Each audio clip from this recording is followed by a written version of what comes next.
Welcome back, students. So we will continue with economic planning, and under the chapter economic planning 1950-1990 we were dealing with the industrial policy 1956. We had already discussed the classification of the industries under schedule A, B and C. So now I would take up the remaining features of the industrial policy 1956. Now we come to the next feature of IP 1956. The second important feature was to promote the growth of cottage and small scale industries. The industrial policy of 1956 laid emphasis on the development of cottage and small scale industries in the country. The basic idea of promoting the small scale and cottage industry was: number one, it would encourage equitable distribution of wealth and income and reduce the gap between haves and have-nots. Secondly, it would prevent concentration of economic power into the hands of few capitalist producers. Next, small scale and cottage industries have large scale employment generation potential because they can be started with little technical know-how and limited capital investment. They also are ideal because they help in promotion or encouraging the development of large scale industries by acting as ancillaries to the large scale units. Now let us see the third point or the third objective of IP 1956. The third objective of IP 1956 was industrial licensing. So industrial licensing, under the industrial licensing policy of 1956 industrial policy, licensing was abolished. Initially, all private sector industries which were left open for operation had to obtain a permit or a license from the government in order to continue its production process or to expand its production periphery. But now, the private sector industries did not have to go through so much of legal formalities, and it was more easier and liberal for them to set up an industry and expand the existing units. So industrial licensing, under which the industries in the private sector were given more autonomy, more freedom and could be established only through a license from the government easily.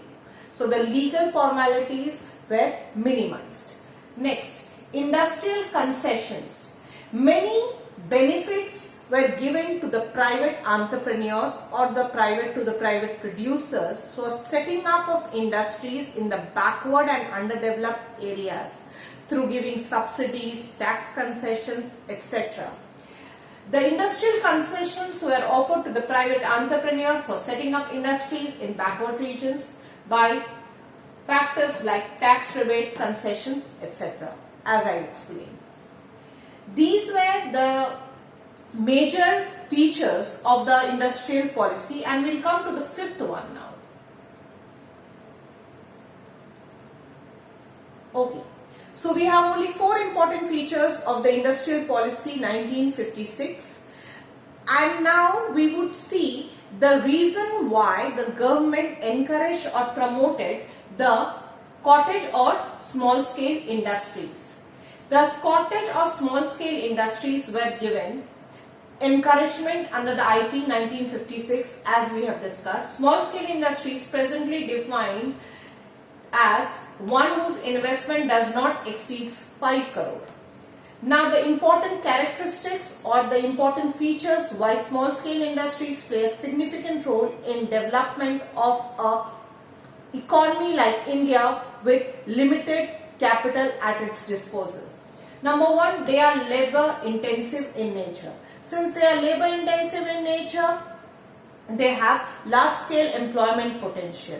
They can provide large scale employment because they basically carry out their production activities with simple tools and engage the family members, and thereby involving more labor and generating employment.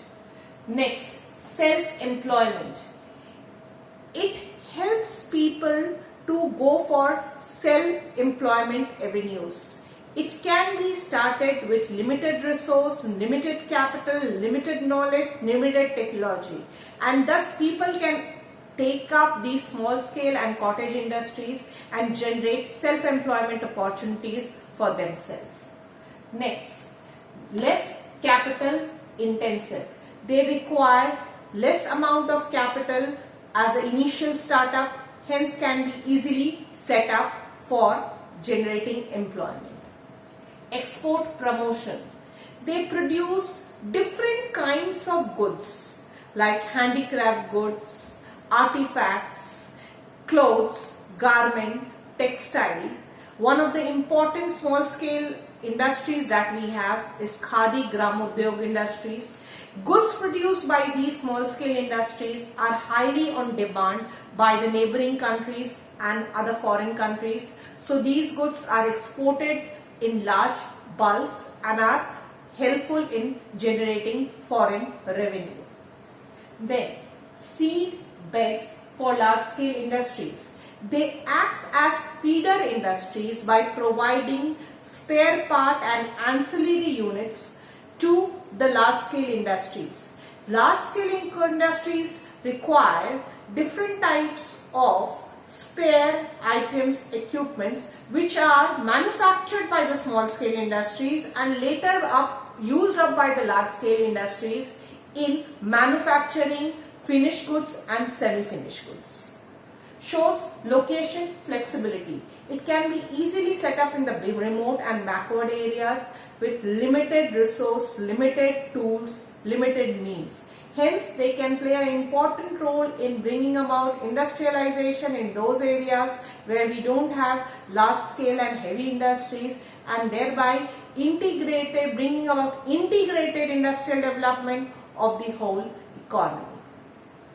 So thereby we finish the process of industrial development measures that were taken up during the economic planning period between 1950 to 1990, and their next class we would be taking up foreign trade and the reform measures adopted during the planning era in the trade sector. Kindly prepare your notes in a systematic format, in a point-wise format, where you are dealing with each point and sub-point in detail. So far, take care. Thank you.